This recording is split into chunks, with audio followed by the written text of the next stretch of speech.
come by the last week.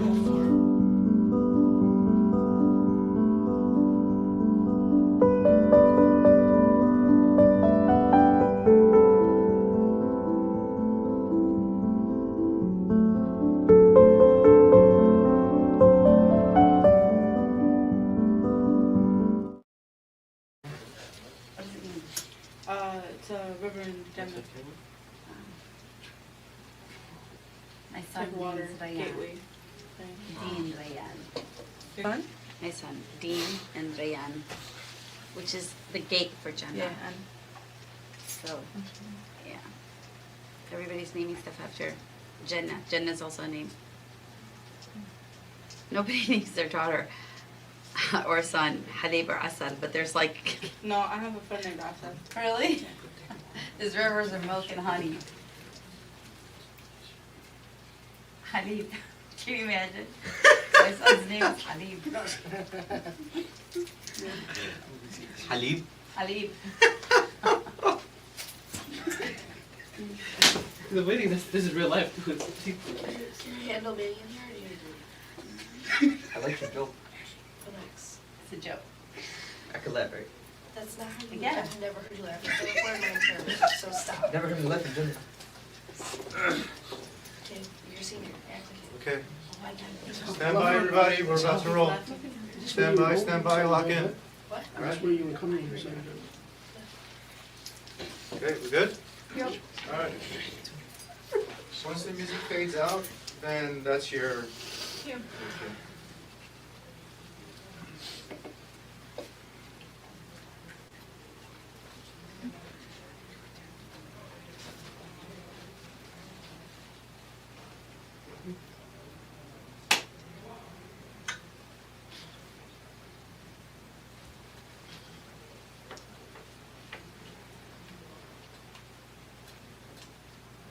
Good afternoon, ladies and gentlemen. You're tuned in to the Nest radio station, your source for engaging student-led conversations about our community. I'm your host, Lema Sharara, and today we have a great show for you. In this episode, we'll be talking with local community activist Samraa Luqman about the importance of being engaged in your community and fighting for positive change. Before we begin our interview, I'd like to tell our listeners a little about Ms. Luqman's background. Ms. Luqman grew up in a household that valued civic duty and community service. Her parents were both highly engaged in bringing about positive change in their community, and she has since followed in their footsteps. Ms. Luqman has dedicated her life to educating and fighting for her community, especially when it comes to the detrimental impacts of pollution on the environment and people's health. Her activism is driven by deeply personal experiences, such as her son developing a tumor at a young age, and her neighbors suffering from respiratory illnesses, cancer, and other health issues linked to the pollution from nearby factories. Ms. Sam Luqman, thank you for joining us today at the Nest radio station. Thank you guys for having me. We're so glad you're here. Let's jump into our first question. Noor, take it away. We're so glad you took the time to meet with us today. We'd like to start off by learning a little bit more about the work you do. What are you working on currently? Oh my gosh, what am I not working on? So I'm an environmental justice activist. So I'm working on initiatives that go towards kind of mitigating some of the pollution and environmental health impacts in my community. I do pro bono social justice advocacy work for students with special needs and minority populations within public schools. I sit on the board of like 6 or 7 different nonprofits and organizations, and right this minute, like this year, I'm working a lot in political campaigns and political activism.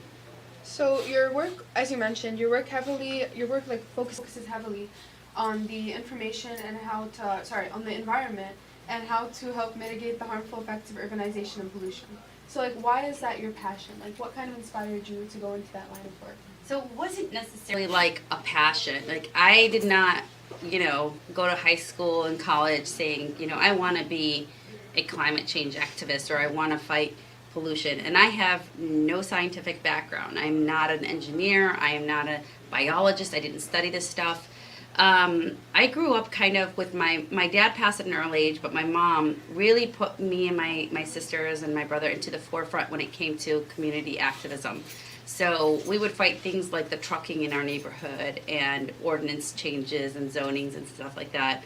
But over the years, I started watching my neighbors one by one dying or living with really serious diseases. And I came to the realization that there's no way everybody came from Yemen, Lebanon, wherever, with asthma and cancer in their families. So just to give you an idea, like in my family, 4 of my family members have had tumors removed. My mother is currently living as a colon cancer and lung cancer survivor, and she's never smoked a day in her life. My neighbor has no breasts because she's had a double mastectomy from breast cancer. Kitty corner to us, my other neighbor died of breast cancer. Next door, 2 houses down, another neighbor died of COPD. A few doors down from that, another neighbor died of breast cancer. I know at least 5 people in my community, the south end of Dearborn, who have died of nasal cancer. And nasal cancer is one of the rarest cancers in the world. So over the years, seeing this, I was not only sad every time somebody got diagnosed and scared for my family members, I got angry. And because I got angry, I started to look into the reasons and the causes why, and then I began to fight the system. How long have you been doing this professionally? I mean, I wouldn't call it a profession. This is not something I do for a job.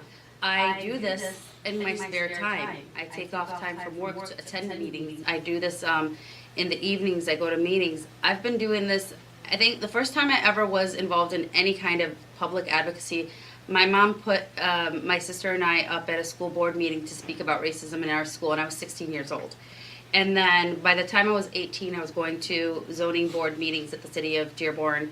I was going to, planning commission meetings. I was going to city council meetings. So I've been doing this since I was probably roughly around the age of some of you guys here. Was there like a specific occasion that happened where it kind of flipped a switch that made you more determined? I mean, more determined, yes.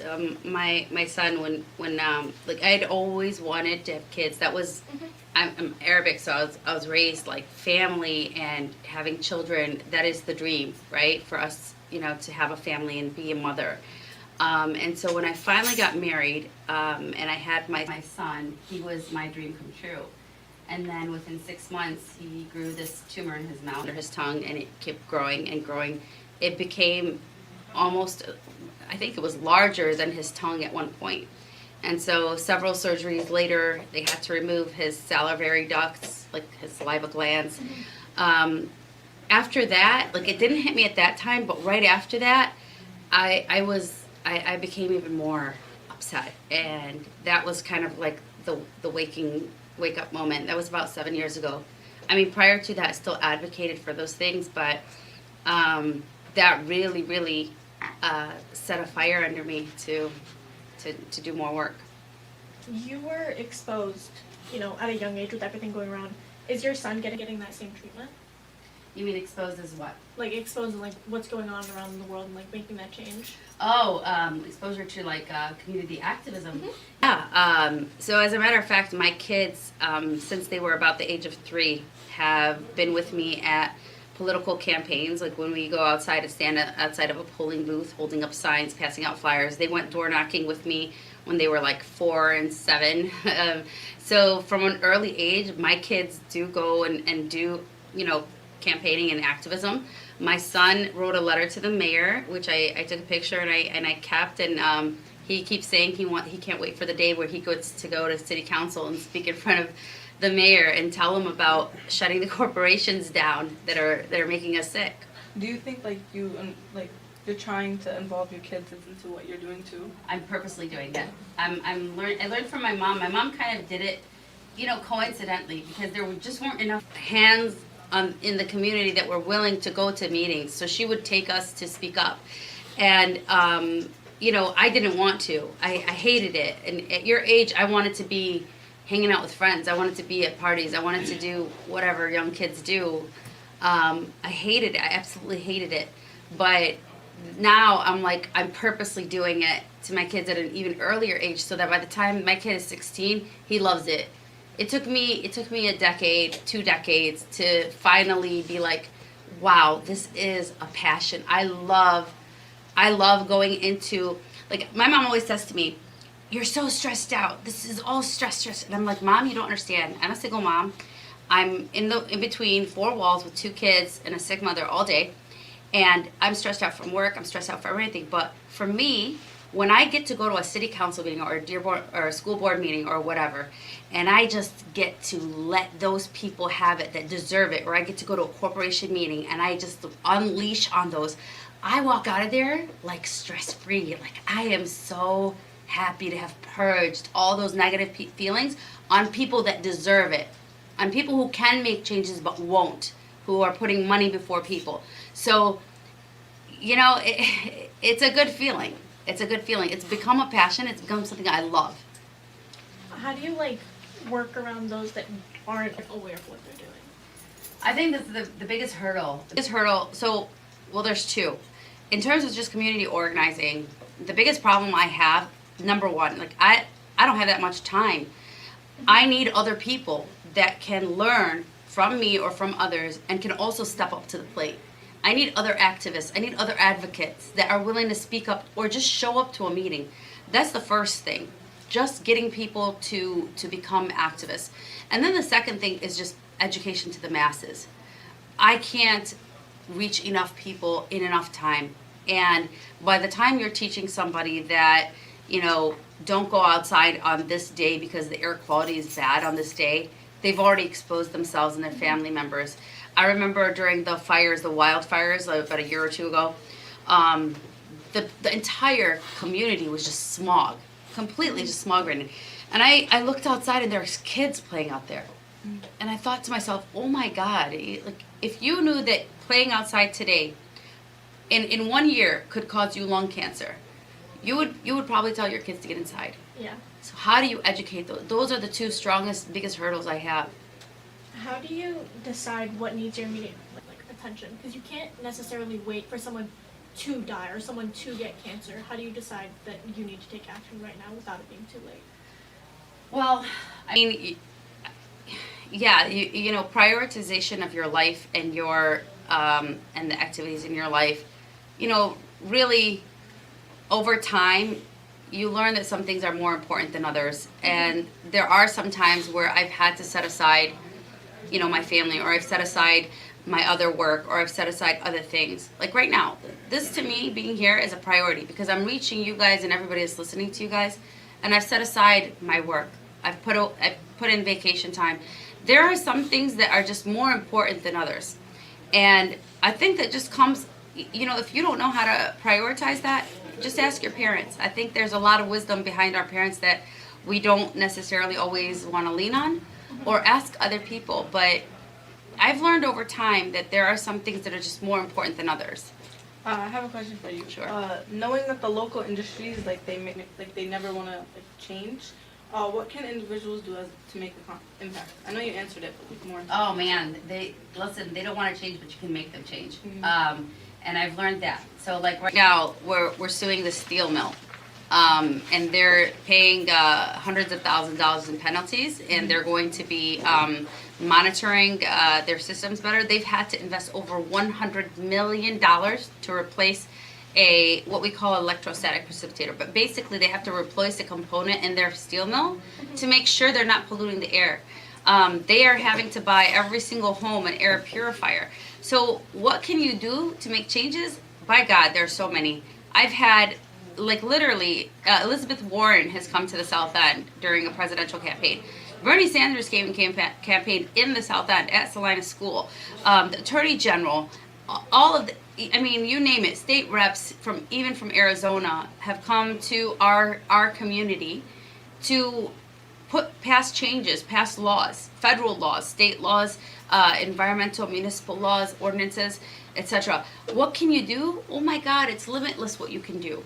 And then if you can't get through to the legislators, you can't get through to the government, then you go through the route of the judicial system and you sue the crap out of them. You can make changes. They want you to think that you can't. They want you to think it's a dead end, but you can. And then there's several other examples, but I'm gonna stick Yeah. to the script. So what are your we kind of still have the whole Flint water crisis thing going on. Mhm. What are your thoughts on that? I think it's atrocious. I think it's the fact that it's colored people that you know, the reason why to this day they don't have clean water. Yeah. So I'll give you an example, and knowledge is power. When you had, you know, the Flint water crisis, you have these many years and people still can't get clean water. Let me give you an example that's similar. In Rockford, Nascoda, Michigan, there's two small cities in Michigan. They had what is called PFAS contamination. It's the white foam, if you've ever heard of it. It's used like firefighting foam to put out fires. Well, they had contamination from a company over there called Wolverine. And within a matter of a couple of years, the state came down, they sued the company, they passed laws, statewide laws that regulated this chemical, and they ensured that this company invested in ways to get clean water to these residents. What's the difference between those people and Flint? Those people were white. Okay, I live in an area that is predominantly black and brown people, and because it is black and brown people, you have corporations, you have elected officials that just don't care. They know it's bad air. It's some of the most hazardous air in the entire nation. Dearborn, the South End, literally has some of the dirtiest air in the nation. It's not just dirty, it is literally hazardous for your health. Like, you breathing it on a daily basis is going to guaranteed give you some kind of disease that's going to kill you. Yeah. So it's And- probably why, you know, most of the like issues like health related probably come from, you know, that specific area. Yeah, absolutely. There's been several studies that show, like asthma, for example, we have 3 to 4 times the asthma rates in our community than people, you know, in the state, regular state average. Yeah. So if you in my community, 1 in 6 people has asthma. If you go just 5 miles down to like the west end of Dearborn or like where you guys are at, because the air disperses more, your rates are 1 in 12 people, which is still twice the state average. But you notice that this is ground zero. So asthma is one of the most frequently diagnosed illnesses in our community. But you have things like COPD, I mentioned. You have kidney cancers, nasal cancers, breast cancers, all kinds of cancers. You have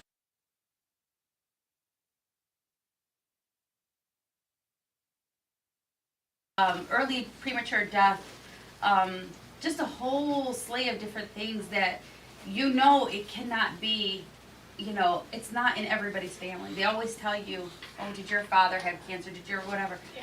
This is something that is definitely environmental. I want you guys, if you ever get a chance to watch a movie, it's called Erin Brockovich, and it shows you as a similar community like ours, where everybody was having cancer, getting cancer, and they found out it was an environmental issue.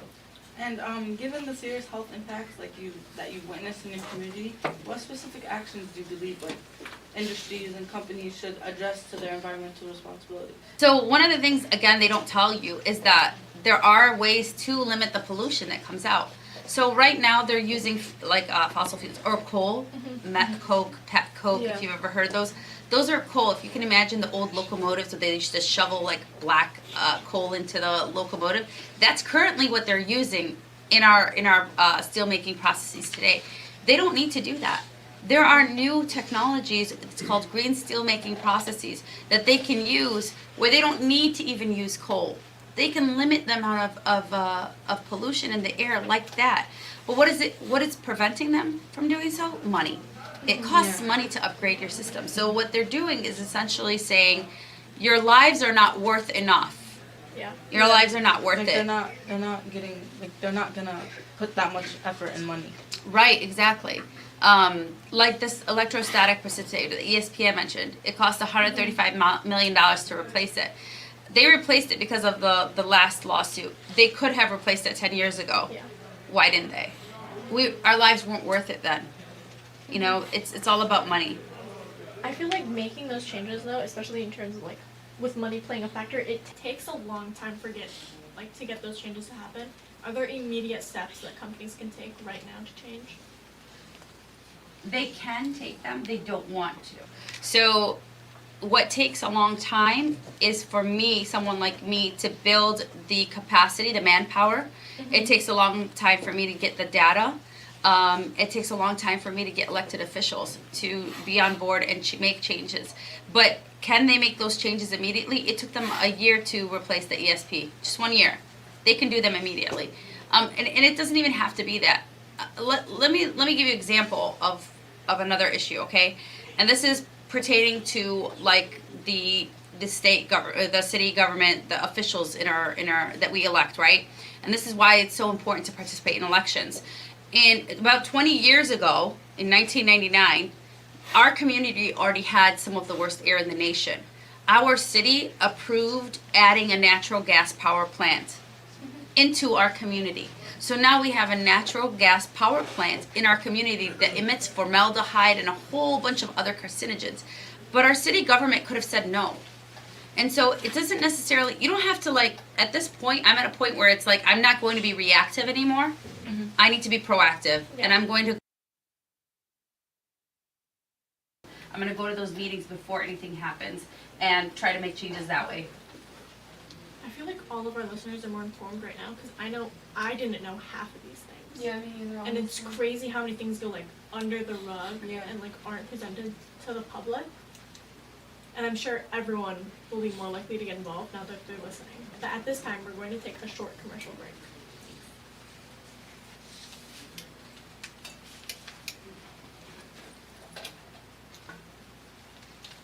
Just copy you guys. Sorry. Am I talking too fast? No, you're but good. we'll leave it. It's my nervousness. No, you're good. People can't even tell, honestly. Where are we at? Second page. Hey, well, I got lost too. We're gonna start No, at it's welcome right. back. It's right here. Okay, I see it. We should wait for you guys to finish singing. Stand script. Yeah, I know. You're going way too long. We have to stay on. It's just Yeah, we no, accidentally you can see us, but you can't questions, hear us. that's why. It's 'cause she answered. No, it's just she asked the But we're asking follow-ups that are. individuals, yeah. What you do? That's all.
And we're back.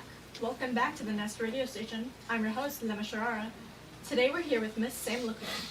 Thank you so much for taking your time to come to the Nest radio station to share your journey with our community.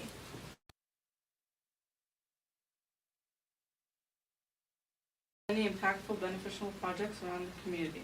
Was there any time that you wanted to give up, like stop trying because of the challenges of achieving your goals seemed impossible? What advice would you give to our generation to keep them going even when things seem impossible to change? Yeah, there's one thing in my life specifically that I remember. I was coming out of a meeting, and listen, in this line of work, you get a lot of attacks, personal attacks, attacks on your family, you get threats and whatever. One of the attacks that I had faced was during a school meeting with parents and what have you, and I walked out of there, I called a friend, I started crying, and I was like, why do I even do this? All they're gonna do, they just, they're never gonna change, it just makes us look bad, it makes me look bad. I'm done, I wanna quit. And he said, no, actually, it's because you've been doing all wrong. And I'm like, what do you mean? He's like, you need to run for office. And so I actually ran for office for city council that year, and I lost. And I ran for state rep the following year. I still lost. But the point is that once I did that, even though I didn't win the election, I won coming out of the election. I now had a following. I now had people who trusted me. I now had experience in campaigning. I had now elected officials that were afraid I was going to run against them again. And so people started listening. And it may not be to my liking, it may not be as much as I want, but they started listening. And so what I would say is that if you're ever in a position where you feel like you are not making a change, first of all, you're always making a change no matter how you feel. The fact that you're just advocating or you're speaking up means that you're making a change. I don't care if it's a Facebook post, you're speaking up. But I would say that if you feel like what you're doing is not working, then don't quit, just find another strategy. Come about it a different way. And if any of our listeners want to get involved, like what organizations in the area should they reach out to volunteer for? So there's so many different organizations. I mean, there's political organizations, environmental organizations, there's neighborhood associations, there's a whole slew of different things.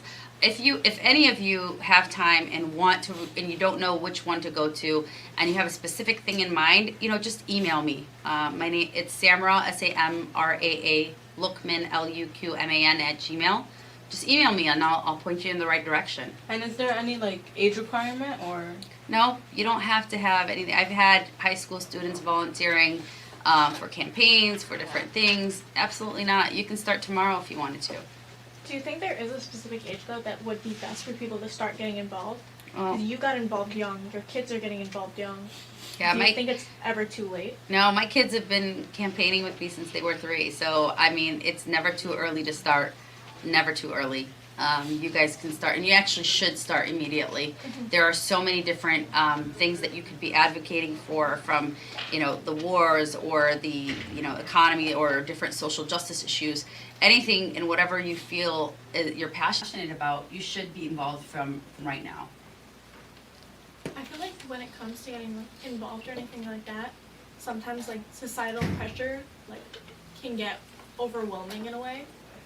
And I feel like even then, with this interview, it could be overwhelming. You know what I mean? So I want to end this on a light note, have us sit back, relax a little bit. And so thank you so much for sharing your personal experience with us and your advice on how we can get involved. And we're close to wrapping up, but we want to play a little game. Are you ready? Yeah. Okay, quick explanation is that it's a game mix of trivia and Family Feud called Higher or Lower. Okay, so I'm going to ask you to answer higher or lower, depending on the data we give you, and you're just going to say higher or lower. Okay? We're going to start off with an easy one. You know who Taylor Swift is, correct? Yes, I do. Okay, how to make sure. So the statement is Taylor Swift has 300 million followers on Instagram. Is it higher or is it lower?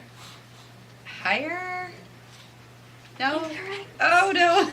She actually has 284 million followers, which is still crazy. Okay, I was close. Do you have a favorite song by her? Her older ones. You know that you be the prince and I'll be the princess. The Love Story. Love Story. There you go. I was gonna say that. Baby, just say yes. That she's a singer. I'm pretty sure it was her. So here's like a more like, actual like, politician-based question. So as of today, Michigan has 6 million active registered voters. Do you think the real number is higher or lower? Higher. Yeah, it is. It is higher. It's 7.2 million actively registered voters. Quick answer. Yeah. And this one's more like about like more, it's based on pollution wise. It's like a good question. There are 5 million electrical vehicles on the road in the U.S. as of 2023. Do you think the number is higher or lower? Lower. Yeah, that's correct. EVs on the road. Okay. Yeah, we need more of them, I guess. For real. Yeah. Okay, quick. Pitch electrical vehicles right now. How would you sell them? How would I sell it? Yeah. Oh my gosh. I mean, who needs diesel? That's it? I mean, do you like smelling those fumes? I don't. No, absolutely not. And I don't think that's good for the air. You know, either. people actually like to smell gasoline. Yeah, It's nauseating. Nope. It's like the same thing with. Have you guys heard that like everyone likes to smell sharp?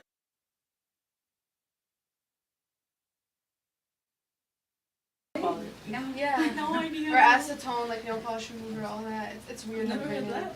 I like the smell of perfume. The smell There of you go. flowers, There you go. The smell of fresh cookies. Yeah, exactly. Fresh car smell, like the normal stuff. But Yeah. great job. You got 2 out of 3 correct. Is that it? You The got 3 the of them? important ones. Okay. Yeah. Sweet. Well, thank you so much for playing higher or lower with us. We have one last thing to skip. What is it? Or actually 2, but one last question. There's one last question we like to ask all of our guests, okay? Very simple one. What's your go-to favorite song? Oh my gosh. I'm a voter. I'm gonna probably pick an Arabic song. It's like Right now, it's probably one of the Palestine songs. So, there's a Rajawi Falastini right now is like on my repeat list. Perfect. Well, thank you so much for joining us today. We're so grateful you took the time to talk to our community and share your experiences and knowledge with us. Are there any last words you'd like to end off on? Last words is this right now is campaign season. You guys need to be out there. Yep. You guys need to encourage other people to be out there voting, advocating. There is no more important time in history for our community than right now. Literally the entire world is watching what happens in southeastern Michigan.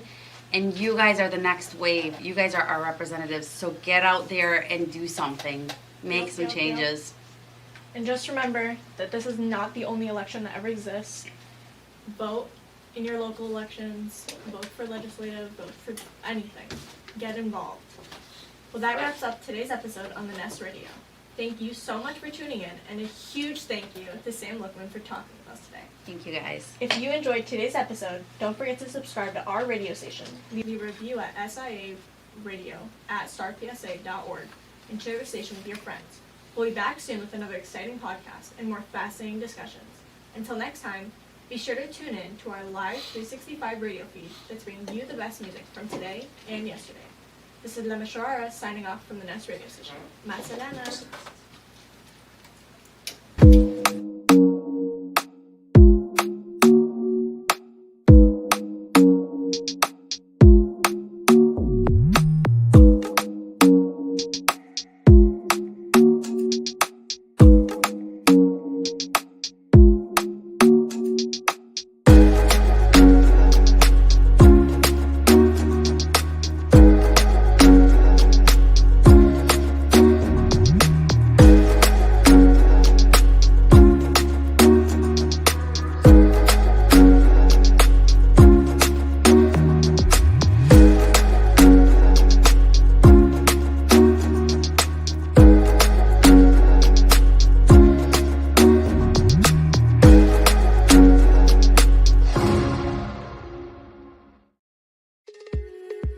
HES Academies have been serving the Detroit metro area for over 23 years, promoting academic excellence, leadership, and cultural diversity, ranking as some of the top schools in the state of Michigan. Our pre-K through 12th grade students enjoy tuition-free, state-accredited education by STEM-certified and highly qualified staff with no geographical restrictions, and with advanced placement, college dual enrollment, scholarship, and Arabic language programs. Nor International Academy in Sterling Heights at niapsa.org, Star International Academy in Dearborn Heights and in Canton at starpsa.org, Universal Academy in Detroit at universalpsa.org, and Universal Learning Academy in Westland at ulapsa.org. Join HES Academies today and enjoy a free Chromebook for every enrolled student.